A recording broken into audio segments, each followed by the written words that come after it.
Práve ste sa rozhodli počúvať Mark Avenue podcast o novinkách a trendoch v marketingu. Vy ste ju síce nevideli a nepočuli, ale máme za sebou klapku. To znamená, že podcast Mark Avenue podcast sa môže začať. Ja som Katarína, spolu so mnou v štúdiu je aj Andrej. Vitaj. Andrej je vlastne osoba, ktorá pôsobí v agentúre Mark Avenue, preto som si ho vybrala ako respondenta, ktorý nám porozpráva viac o téme umelá inteligencia. No a prečo vlastne umelá inteligencia? Povieš to ty alebo ja? Tak môžem ja. Asi najskôr je treba uviesť vlastne, čo je umelá inteligencia, prečo o ňom rozprávame. Ak posledných 9 mesiacov nežili ste niekde pod kameňom, tak určite ste všimli, že svet sa mení, nové technológie sa vyvíjajú a veľký vplyv prináša umelá inteligencia. A je treba povedať, že neexistuje nejaký jeden názor na to, čo vlastne tá umelá inteligencia je. Každý výskumník to volá nejak ináč, každý výskumník môže popísať to nejak inak. Ja sa skláňam k takej jednoduchému vysvetleniu, že je to stroj, ktorý sa správa spôsobom, ktorý napodobňuje ten ľudský. Tak asi toľko k úvodu, že čo je tá umelá inteligencia. Takže ty si vlastne mi vyfúkol hneď aj druhú otázku, aký je rozdiel medzi umelou inteligenciou a tou ľudskou, alebo chceš k tomu ešte niečo dodať? Jasné. A pri tom porovnaní, čo je umelá inteligencia, čo je ľudská inteligencia, podstatná vec je to, akým spôsobom sa učíme, akým spôsobom dostávame nejaké vedomosti, akým spôsobom premýšľame. Ako ľudia, my učíme sa z našich vlastných skúseností od začiatku, od narodenia, vnímame ten svet, vonkajší svet, učíme sa každú sekundu, každý deň, náš mozog sa mení a tým pádom dostávame nové skúsenosti a premýšľame nejak inak. Tá umelá inteligencia zatiaľ aspoň nemá také schopnosti, čiže nežijeme ešte v Matrixu, možno, ale učí sa z toho, aké dáta tej umelej inteligencie dáme. Čiže aké dáta ten stroj bude mať, z toho sa môže naučiť a s tým sa môže pracovať.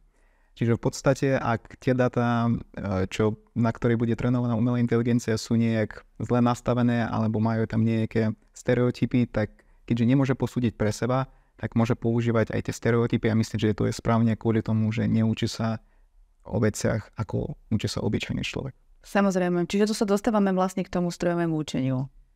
Hej, a strojové učenie je taká nevyhnutná súčasť tej umelej inteligencie, keďže trénuje sa na obrovskom počte dát a naozaj na obrovskom počte dát, ktoré prevyšujú trilióny rôznych súborov, tak nejakým spôsobom to musí byť správne naučené, lebo nemôže len zobrať všetky tie dáta, premiestniť nad nimi a dať nejaký výstup.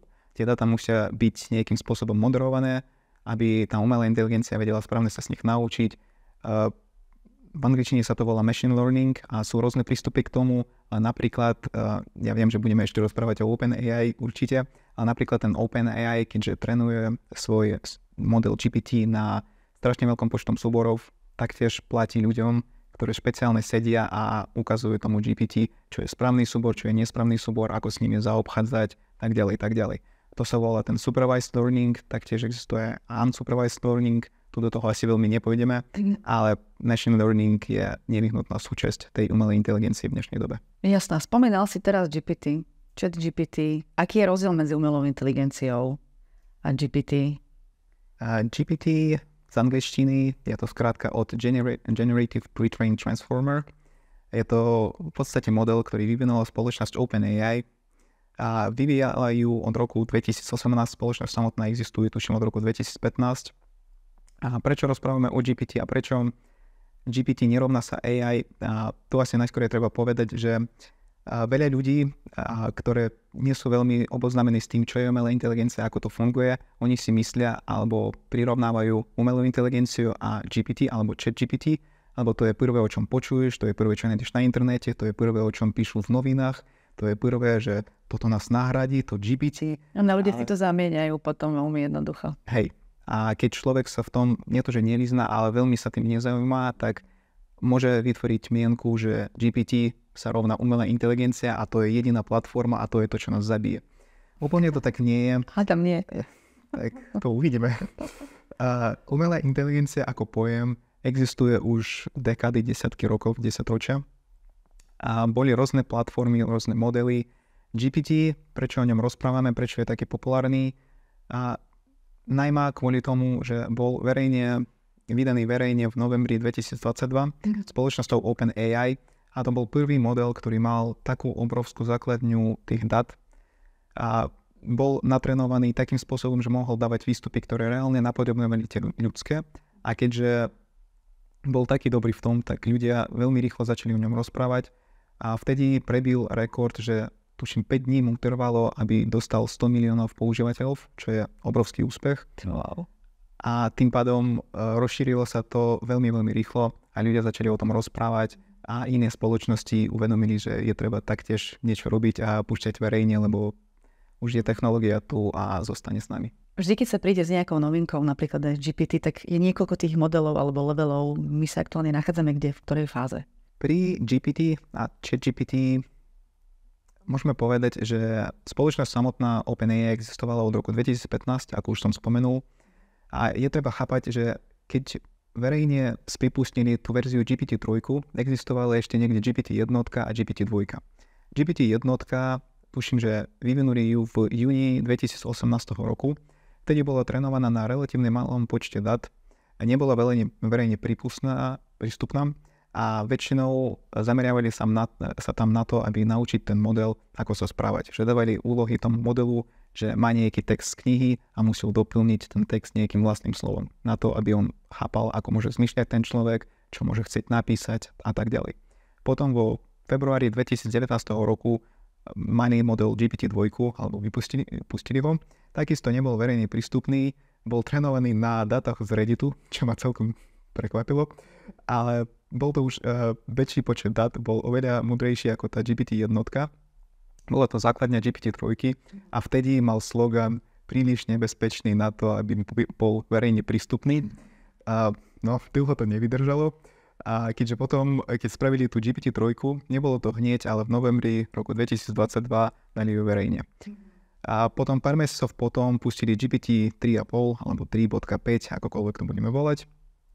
A ten v podstate to bol rovnaký model ako GPT-3, len bol múdrejší, bol trošku ináč spravený, trošku viac nad ním zapracovali a vtedy všetci už rozprávali o GPT-4, lebo všetci vedeli, že vyvíjajú GPT-4, že na tom pracujú a že musí to byť niečo nové, prelomové. Najmä kvôli tomu, že opäť zvyšil počet údajov. A keď pozrieme tak historicky, tak každý ten model, tam bol obrovský skok v počte tých údajov, čo dávali tomu GPT. Čiže ten posledný GPT-4 už je trénovaná na viac ako 1,5 trilióna súborov. GPT-3, tuším, to bolo 175 miliardov, ak sa nemýlim. A všetci myslia, že keď bude GPT-5, čo zatiaľ nevieme, či ju vyvíjajú, nakoľko nad ňou pracujú. Dlhší čas Sam Altman, to CEO toho OpenAI, hovoril, že GPT-5 zatiaľ nevyvíjame ju a nejaký čas nebudeme. A taktiež mohli sme počuť od spoločnosti OpenAI, že pravdepodobne ten počet údajov už je natoľko veľký, že my nemusíme hľadať len tú cestu vo zvýšení počtu údajov, ale skôr v tým, ako sa zaobchádzať s tými dátami, že dát už je dostatok, ale na to, aby to bolo naozaj ako človek, tak musíme naučiť ho lepšie pracovať s tými dátami. Tak to ešte uvidíme. Ale ja mám otázku, ak ti môžem do toho vstúpiť, že možno, že človek si nevie tak predstaviť, čo to znamená, že aké dáta sa tomu dávajú, hej, tomu stroju. Čo všetko to je také širokospektrálne zo života, čokoľvek, alebo sa to na niečo špecifikuje? To môže byť čokoľvek. V podstate existuje nejaký, na to, aby povedať to jednoducho. A môžeme predstaviť, že existuje nejaký crawler od tej spoločnosti, ktorý len chodí po internete a zbiera tie dáta. To môže byť články, knihy, komentáre. Napríklad, hej, čokoľvek. A ako pri tej GPT-2 oni zbierali údaje z Redditu a tuším, že všetky posty, ktoré mali viac ako 3 lajky alebo niečo takéto. Že to mohla byť obyčajná konverzácia ľudí, kde diskutovali o niečom dobrom, o niečom zlom. To je Reddit, tam sa môže stať čokoľvek, ale v podstate to môže byť čokoľvek. Kvôli tomu častokrát ľudia sú znepokojení alebo prichádzame k tomu, že keďže tá umelá inteligencia sa učí z dát, ktoré sú nejakým spôsobom ochránené autorským právam, nakoľko môžeme používať výstupy z toho GPT. Lebo nie je to úplne, akože z jedného hľadiska nie je to úplne fair, keďže je trénovaná na tých dátach, ale z iného hľadiska ten výstup je unikátny. Ten výstup, nikde nenájdeš si kópiu toho výstupu, to je niečo, čo tá umelá inteligencia vymyslela a tým pádom je to nové dielo, nie je to nové dielo. kto mal by mať právo vlastníctva tohto diela.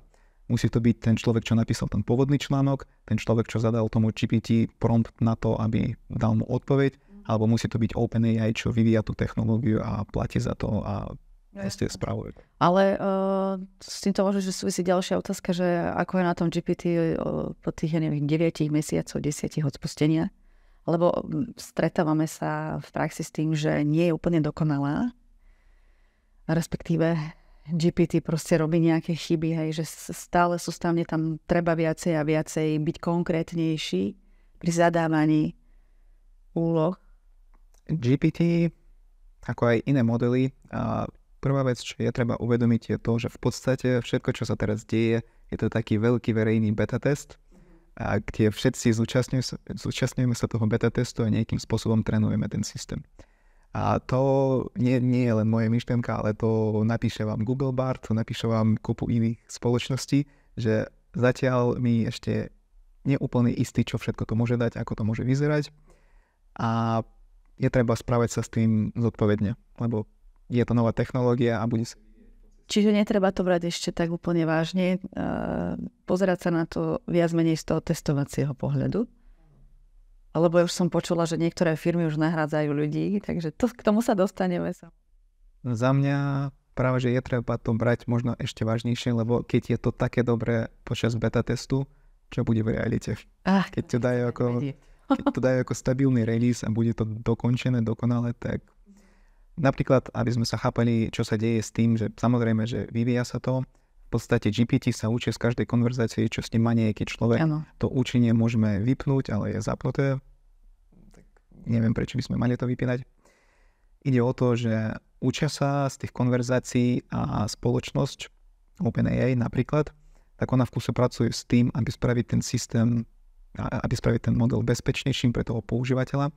Že napríklad, keď bol v nejakom decembri 2022, mohol si ísť spýtať ChatGPT, že ako urobiť jadernú zbraň a on by ti napísal návod. On nemal s tým problémy, on ti dá, že krok za krokom hotovo. Tak ale to je naozaj nebezpečné. K tomu bežný človek bude mať nejaký prístup. Hej, v dnešnej dobe, keď to napíšeme, tak pravdepodobne on už vám povie, že nie, toto neviem, toto nemôžem, toto nie je etické, že nájde tam kopu tých výhovoriek.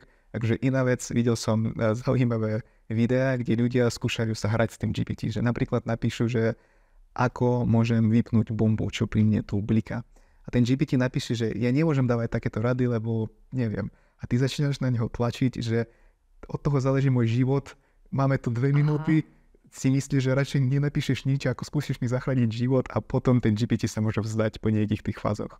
Lebo... Čiže je to stále, sa to dá nejako zlomiť, prelomiť aj. A hej, tu môžeme prísť aj k tomu, že existuje taká vec ako jailbreak toho GPT alebo tých modelov, čo vlastne, neviem, a asi nebudeme vysvetľovať úplne, čo je jailbreak, ale na budúce.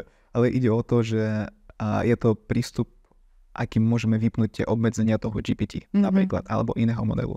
Aby on rozprával všetko, čo chce, aby neboli tam nejaké tie obmedzenia, čo sa týka aj tých stereotypov alebo nebezpečných tém. Niektorí ľudia sa s tým hrajú, niektorí ľudia to skúšajú dať do toho limitu, čo všetko ten model zvládne. Ale tá verejná verzia, tá obyčajná verzia, a v dnešnej dobe viac a viac tie spoločnosti obmedzujú takéto nebezpečné témy alebo citlivé témy na to, aby tá umelá inteligencia bola vhodná pre všetkých ľudí, čo mohli použiť. Takisto. Nemá byť, samozrejme.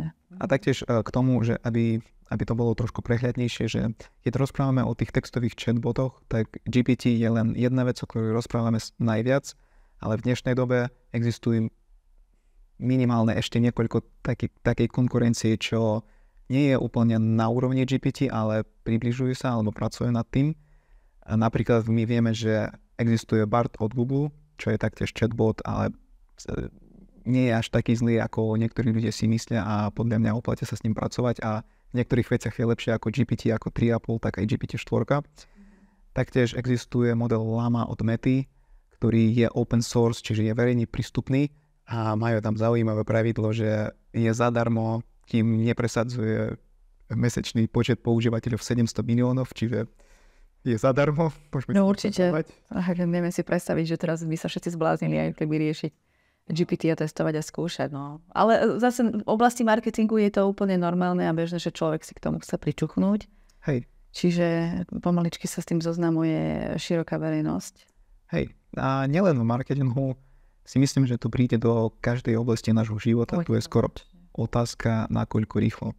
Lebo niektorí ľudia si môžu myslieť teraz, že oni robia, neviem, právnika, sú safe, ale podľa mňa takéto profesie, sorry právnici. Nestrážme. Ale takéto profesie, že proste keď ten chatbot, keď bude mať správne nastavenie všetko to logické premýšľanie, tak zákon je celkom striktná vec, ktorú musíš dodržať sa tak, ako je napísané v tom zákone. Nie je tu nejaký priestor na interpretáciu až tak. Čiže keď tá umelá inteligencia naučí sa zákon a bude vedieť všetky zákony ideálne a nebude šanca, že nejakým spôsobom spraví nejakú chybu, lebo proste má to v svojej databáze, tak nakoľko budú potrebné napríklad právnici. No teraz som videla napríklad, že šofér trolejbusu v Bratislave sú vypísané pozície 1700 až 2100 eur. Je ohrozený aj taký šofér trolejbusu? A čisto teoreticky, ak povedzme Elon Musk za chvíľu vyvinie alebo dokončí ten systém fungovania aut automaticky, tak aby tie auta chodili a nebolo žiadne nebezpečenstvo, tak aj takéto pozície môže byť nahradené. Tu len by sme rozprávali o inom druhu umelej inteligencii, ale hej, v podstate aj to je možno nie až taká ďaleká realita a aj takéto ľudia nie sú úplne safe, čo sa týka tej umelej inteligencie. Že sa tu dohodli s Jančím, ktorý mimochodom je kameraman a produkuje celý tento podcast. Pozdravujeme, že si ideme kúpiť na Lazoch nejaké statky. Ideme pestovať zeleninu a chovať zvieratka asi. No. Dobre, ale nepredbiehajme, toto je naozaj hudba budúcnosti. Počula som teraz v nejakom podcaste Míša Trubana, mal tam Mareka Rosu, ak sa nemýlim, hovoril o tom, že o nejakých 5 rokov sa môžeme začať tešiť alebo báť, je to vec pohľadu, čiže ešte za tých 5 rokov si stihnem kúpiť na Lazoch nejaký statok. Môžem k tomu? Môžeš, jasné. Že včera som počúval, neviem, či to boli AI novinky alebo taktiež nejaký podcast, už úprimne nepamätám, ale teraz, keď pozrieme na tých najdôležitejších osobností v AI svete, tak vidíme, že tie názory sú natoľko rôzne a každý si vytvára nejaký ten vlastný, že Elon Musk si myslí, že to sa musí vyvíjať, ale pre istotu mali by sme mať možnosť ísť na Mars, ak to pôjde zle. Akože... Všetci sa tam asi nezmestíme. No tak, to uvidíme. A potom existuje druhý tábor, kde ľudia hovoria, že GPT, všetky tie modely, to je taká blbosť, že ono nevie naučiť sa veci, ktoré naučí sa 10-ročné dieťa za pár hodín. A proste to je niečo, čo ešte ani zďaleka nenapodobňuje toho človeka, s čím neúplne súhlasím, ale hovoria to naozaj, že veľké mená v tom AI svete. A taktiež môžeme vidieť aj tretí tábor, ktorý naopak hovorí, že celý svet viac menej sa zmení, všetky tie zamestnania, povolania a možno nezmení sa tak, že zaniknú všetky tie povolania, ale že značnou mierou budú ovplyvnené, značnou mierou sa zmení nielen tá pracovná sféra, ale všeobecne tá naša ľudská spoločnosť, nie? Spoločnosť, taká, hej. Zameranie, hej. Tak. Nebude ten život taký, ako ho sledujeme teraz, alebo ako ho žijeme teraz. Možno, že o nejakých 100 rokov to bude vyzerať už úplne inak. Hej, to napríklad ako s tými učiteľmi. Že môžeme mať človeka, učiteľa, ktorý má emócie, ktoré môže pochopiť teba, má empatiu a má kopu výhod oproti stroju a vždy bude mať tú kopu výhod. Ale keď zoberieme to, že ten stroj, nahraš mu nejaké PDF-ko knihy, on bude vedieť všetko, čo je v tej knihe za 10 sekúnd. Áno. Môžeš si ho spýtať na milión otázok, on nikde sa na teba nenahnevá, on ti na všetko odpovie a občas možno to, že je stroj, je výhoda skôr ako nevýhoda. Čiže ako to bude reálne vyzerať, to nevieme a taktiež otázka toho, nakoľko rýchlo tá umelá inteligencia môže stať, nie to, že ako človek, ale dostať nejaké emócie alebo ich veľmi dobre napodobňovať, je stále na stole, skúmajú to a možno nie je to až také sci-fi, ako sa môže stať. Prebrali sme tú textovú časť. Teraz by ma zaujímali obrázky, pretože to tiež sme sa spolu rozprávali už niekoľkokrát. Si ma donútil, aby som si aj ja sama študovala viacej o tej umelej inteligencii. A videla som, my sme sa rozprávali, že tuto tiež je to tak dokonalé, tá tvorba tých obrázkov cez umelú inteligenciu, že človek bežne bude mať problém rozoznať, či to robil nejaký živý človek, nejaký umelec, alebo je to vytvorené tou umelou inteligenciou. Jak často počujem, že nutím ľudí niečo študovať, tak študujte. Doteraz, čo sme rozprávali o tom GPT a iných chatbotoch alebo iných modeloch, tak ide o to, že to sú tzv. LLMK alebo Large Language Model a funguje na tom princípe text to text, čiže zadáme nejaký textový prompt a dostaneme nejaký textový prompt ako odpoveď.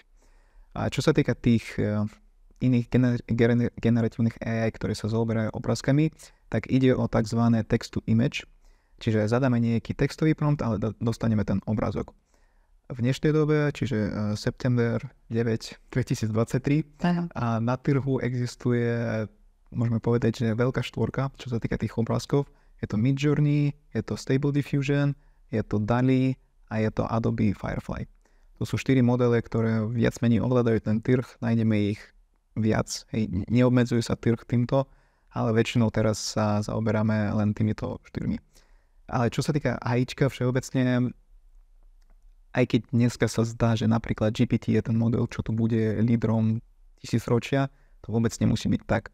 Že v podstate, myslím, že minulý týždeň dali verejnosti open source nový model Falcon 180B, ktorý je trénovaný na 180 miliónoch tých strojových dát. Tým pádom každý deň môže byť vydaté niečo nové, každý deň môže prísť nejaký nový líder a zatiaľ je treba to sledovať veľmi aktívne. Ale späť k tým obrázkom. Čo sa týka tých modelov, tak oni všetky majú nejaké výhody, nevýhody, sú v niečom odlišní, ale zatiaľ tzv. Kráľ na tom trhu je Midjourney, lebo on generuje také krásne obrázky v podstate z čohokoľvek, čo mu napíšeme. A on používa nejaký ten vlastný model, ktorý nemôžeš použiť pri tvorbe napríklad vlastného webu. Keď GPT si môžeš použiť na vlastnom webe, keď vypýtaš to APIčko od nich a spravíš nejakú spoluprácu a budeš sa to platiť, tak Midjourney má vlastný model, ktorý je uzavretý, generuje sa to len cez ich Discord a máš tam nejakú skúšobnú dobu, nejakých 20 obrázkov alebo 40, ale potom musíš za to platiť. Stable Diffusion je naopak open source model. Donedávna Stable Diffusion mal model 1.5, ktorý bol fajn, ale generovalo to obrázky častokrát, že 6 prstov, tie najhoršie nočné more, ktoré môžeme dostať. Občas naozaj ma to veľmi desilo, keď som generoval nejaké úplne jednoduché veci.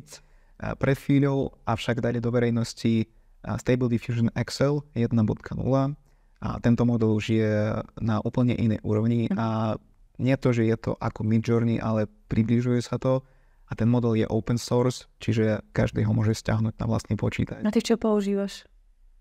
Či snaží sa kombinovať? A samozrejme, podľa mňa je treba snažiť sa kombinovať, respektíve vyskúšavať to, lebo jeden model môže byť v niečom lepší ako ten iný. Že napríklad, keďže Stable Diffusion je open source, tak nájdeme kopu tých nadstavení na ten model, ktorý môže generovať obrázky v nejakom štýle. Čiže keď chcem vygenerovať obrázok ako nejaký Picasso, môžem si stiahnuť model, kde človek nastavil to tak, aby to robil obrázky len ako robil Picasso. A v Midjourney taktiež si môžeš napísať, akým štýlom by si to chcel, ale ten systém možno je o niečo obmedzenejší, ako sa môže stať. Tie výstupy sú vo väčšine prípadov lepšie. Oni sú naozaj krásne, hneď môžeme ich používať, hneď nemusíme ani veľa s tým robiť. Avšak ten Stable Diffusion má tú obrovskú výhodu, že je open source. Ten Adobe Firefly a DALL-E sú o niečo zozadu. Jedine možno je dobre spomenúť, že napríklad Adobe Firefly na to ide tým ferovým prístupom, že používa ako databázu tých obrázkov, ktorí generujú ďalšie obrázky, len tie obrázky, ktoré už boli dostupné cez ich knižnicu, čiže na ktoré majú nejaké práva, asi tak je to správne povedať, a iné verejne dostupné obrázky. Lebo pri tých Midjourney a Stable Diffusion vznikajú obavy, že keďže sa učia pravdepodobne zo všetkých obrázkov, ktoré sú na webe, tak učia sa aj z tých obrázkov, ktoré sú ochránené autorským právom. A čiže opäť, komu patrí to právo vlastníctva, je to človek, čo to dostane, je to Midjourney, alebo je to ten pôvodný tvorca. Ja mám otázku, že si dostal také zadanie, že Čo by si zo mňa vytvorila? Spravil si zo mňa Barbie, ako ja a Barbie. Čo ťa k tomu donútilo? No, v podstate tam nebolo ani vytvorenie Barbie, ale bol to tam obyčajný FaceSwap, ktorý teraz robí tá umelá inteligencie výborne. A prečo Barbie? Tak ako správny chlap, pred mesiacom, či kedy to bolo, keď vychádzalo Barbie, tak v prvý deň dáš si oblek a ideš do kina. Wow. Lebo to musíš. Ideálna chvíľka poézie. Akože srandy srandami, ale bolo to také dobré, že mal som to v sebe, cítil som sa ako Ken a musel som to dať von. Tak si našiel svoju Barbie. Našiel som Barbie.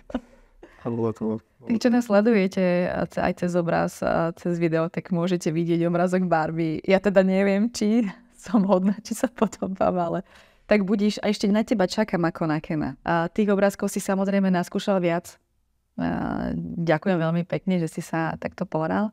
Naozaj mne osobne si dokázal, že tej umelej inteligencii rozumieš, že s ním vieš pracovať aj prakticky, nie je to len teória. A by ma zaujímalo, že ako vidíš ty umelú inteligenciu v budúcnosti? Ako to môže ovplyvniť bežný život, ľudstvo, spoločnosť? Tak záleží na tom, čo myslíš tým použitím AI, asi ako to ovplyvne nás pravdepodobne, alebo kam to smeruje, tak prvá vec, ktorú je treba povedať, že nikto nevie, to ešte uvidíme. Ale čo sa týka toho AI, všeobecne, ak mi dovolíš, tak trošku pozrieť na to všeobecne. Veľmi záleží, čo sa týka toho AI, na tom, v akej bubline sa nachádzaš a ako to vnímaš. Tá technológia, alebo od toho, čo bolo verejne dostupné GPT, neprešiel ešte ani rok. V podstate je to od decembra 2022 a už to urobilo tak veľa vecí. A pre nás, ako ľudia, čo sú v marketingu, čo sa tým viac menej zaujímajú, čo nie sú až tak ďaleko od technológií, pre nás sa môže zdať, že tu svet sa mení, proste, že každý o tom vie, každý to skúša, že to je tá ďalšia next big thing a to je tu. Možno je to pravda, pravdepodobne je to pravda, ale potom vidíš nejaké výskumy, kde pýtajú obyčajných ľudí na tú umelú inteligenciu a polovica z nich nikdy v živote o tom, či už nepočula, alebo to neskúšala, alebo vôbec nemyslí, že to nejakým spôsobom ovplyvní ich život. A to neznamená, že v podstate nič to neznamená, znamená to len to, že tí ľudia nachádzajú sa v bubline, kde sa to nerieši. Oni neriešia tú technológiu zatiaľ, pravdepodobne príde k tomu, že budú donútení to riešiť nejakým spôsobom, ale je veľmi dôležité pozerať na tú bublinu a veľmi dôležité chápať, ako to vnímajú nielen odborníci, ale aj obyčajní ľudia. Úprimne, ako bude vyzerať to AIčko a náš život za 5 rokov, nemyslím, že za 5 rokov úplne všetky povolania budú nahradené, alebo AI bude vedieť vykonávať všetky tie povolania na ľudskej úrovni, ako predpovedajú niektorí analytici.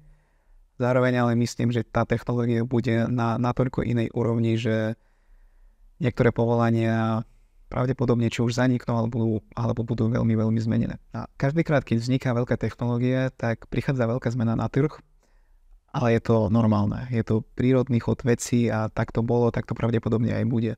A napríklad, keď pozrieme historicky, že keď prišla elektronická kniha alebo nejaké prístroje, na ktorých ľudia môžu čítať knihy, pravdepodobne niekto sa obával, že kto by chcel tlačiť tie knihy, alebo že všetko môže byť teraz stiahnuté zadarmo, kto by chcel za nich platiť.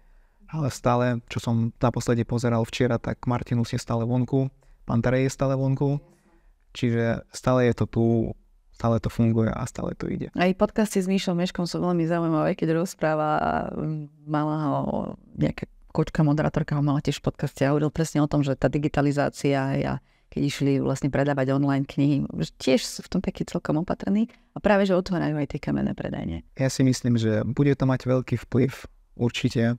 Už to má veľký vplyv, bude mať ešte väčší. Budú prichádzať zmeny na trh, bude sa to meniť, ale zároveň priniesie to veľa príležitostí, priniesie to veľa možností a podľa mňa ten prístup, že my sa musíme obávať aj nie je úplne správny, lebo prečo by sme sa mali obávať aj keď naopak my môžeme brať tú ako ďalšiu technológiu, ako bol počítač, ako bol mobil. Proste ďalšia technológia, ktorá je tu, ktorá tu zostane, ktorá tu bude, s ktorou budeme fungovať, len budeme musieť naučiť, ako s ňou fungovať. Tak ale vieš, akí sú Slováci, všetkého sa dopredu boja, vytvárame si strašiakov, Hej, že tiež je to senzácia, ktorá predáva.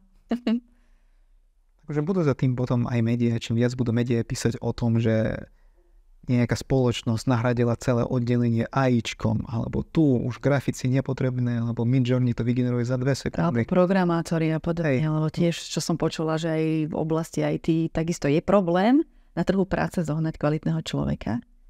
Toto sa vyrieši. Častočne už sa to rieši, lebo GPT-4 celkom dobre koduje. Teraz pred týždňom či 2 týždňami bola releasenutá kód Llama, ktorý je model, ktorý je zameraný na to kodovanie. A taktiež funguje to celkom dobre, vie to vyriešiť priemerné až také mierno vyššiu úroveň problémov. Čiže áno, bude mať to dopad aj na to, ale zároveň, ako už som povedal, bude mať to dopad, už má to dopad, bude to meniť to prostredie, ale to prostredie nejakým spôsobom pravdepodobne sa adaptuje, ako adaptovalo sa pri každej veľkej zmene. Vždy sa adaptovali. Že asi to povedal Einstein alebo kto, že miera inteligencia je schopnosť adaptovať sa prostrediu. Tak... Budeme veriť, že tu žije sami inteligentný človek. Tak, alebo druhá možnosť, že budeme žiť v nejakom Matrixe, alebo bude nejaká revolúcia, AI nás všetkých zničí a pôjdeme na Mars. Tak to... My máme záchrancu, ideme na Mars. Vlastne, tak by sa mu to veľmi páčilo, tento tvoj záver. A ty si spomínal, že niektoré firmy už prišli na to, že nahradili oddelenia umelou inteligenciou. Vieme sa pozrieť na nejaké konkrétne firmy? Alebo sa nás to až tak veľmi nedotýka, je to veľmi ďaleko? Dotýka sa nás to, ale tu je skôr otázka, že dobre to znie, keď takto prečítame to v novinách, ale pozrieme na to reálne. Keď je nejaká malá firma, ktorá má 5-10 zamestnancov, nemá veľké peniaze a potrebuje príležitostne písať nejaké texty. Predtým by to dala to robiť človeku copywriterovi, ktoré, ak je dobrý copywriter, tak má celkom dobrú hodinovku a tá firma nevždy môže dovoliť platiť tú hodinovku.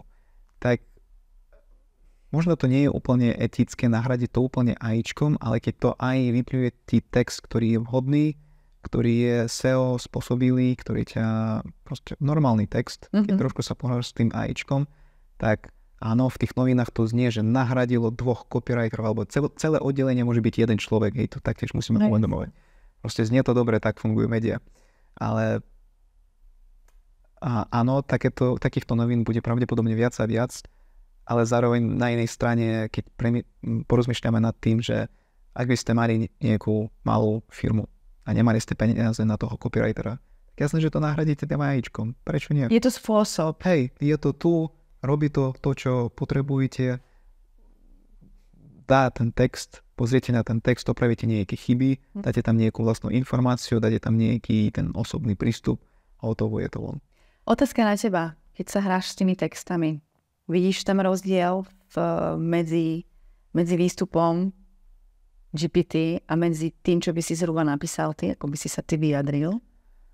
Dokáže zastúpiť dokonale, možno, že je to kreatívnejšie, alebo tu sa o kreatíve absolútne nedá rozprávať a je to naozaj len na základe toho strojového učenia vyplutý text, na základe tých inputov. V prvom rade teraz sú dostupné, neviem, či sme to spomenuli, ale teraz sú dostupné 2 modely GPT. GPT 3.5, 3.5 a GPT 4. A bežný človek, keď pôjde do toho ChatGPT, tak bude používať 3.5, lebo to je verejne dostupná bezplatná verzia. GPT 4 môžeš sprístupniť len keď zaplatíš tých $20 mesačne. A má limit 50 správ za 3 hodiny, tuším, že teraz to zvýšili, bolo to 25. A to 4 je lepšia, generuje lepšie odpovede, čiže to sú 2 modely, ktoré musíme rozlišovať. Čo sa týka toho, aký text tam vypluje, tak ďalšia vec, ktorú musíme uvedomovať pri AIčku, a pravdepodobne to tak bude ešte nejaký čas, že čím lepšiu zadáme tomu AIčku komandu, ten prompt, tým lepší bude výstup. Lebo keď bežný človek, taktiež som sa s tým stretol, bežný človek ide do toho ChatGPT, dá tam text, že napíš mi text o tom, ako skladať klasickú hudbu, on vyplňuje niečo veľmi všeobecne, lebo tam nie sú žiadne proste textík. On napíše ten text, ale ten text... Čím má presnejšie zadanie, tak tým je kvalitnejší ten výstup. Tak. A nielen presnejšie zadania, ale aj ukážky, čo presne v tom výstupe musí byť.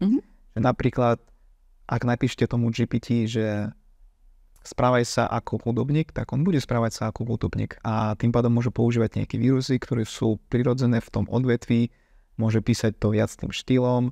Keď napíšeme mu, že chceme tam mať 5 hashtagov na konci, tak on ich napíše. Keď napíšeme, že chceme mať zoznam, tak napíše. Je treba mu špecifikovať, čo chceme dostať od toho AI. To nie je čarovný prútik, ktorý chápe, čo myslíme a tým, že napíšeme 3,5 slova, on nám dá hotový text.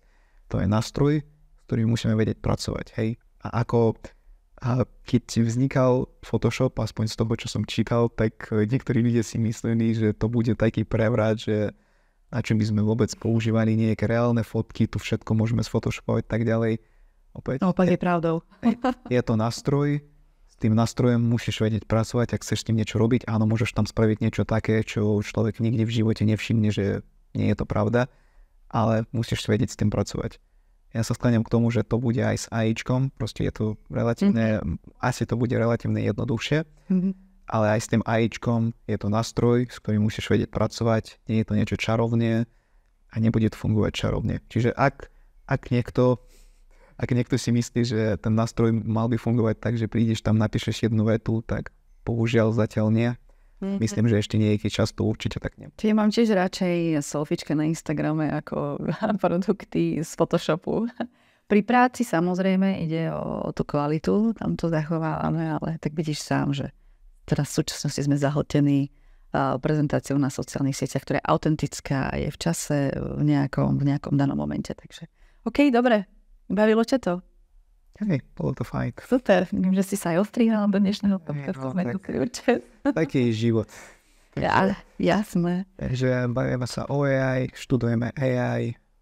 Filozofickú otázku sme si ešte mali dať nejakú na záver. Tak skús. Mňa by zaujímalo, odkiaľ si. Určite viacerí naši followeri, diváci aj poslucháči postrehli, že nehovoríš rízo slovensky ako ja, ale hovoríš veľmi pekne po slovensky. Nám povedz, odkiaľ si a koľko si na Slovensku? Neznie to veľmi ako filozofická otázka, ale dobre, zoberiem to. A som z Ukrajiny, z krásneho mesta, ktoré sa volá Poltava. A keď bude príležitosť, tak odporúčam tam ísť. Naozaj krásne mesto, tak snať niekedy najbližšiu dobu. No pevne veríme, že už čoskoro tam budeme môcť. A hlavne vy sa tu budete môcť vrátiť. Tak ak by niekedy niekto chcel dovolenku na Ukrajine, tak Poltava, odporúčam, uvidíte to. A na Slovensku 6 rokov? Ja neviem. Asi 6 rokov. To... Rada by som ti poskytla odpoveď.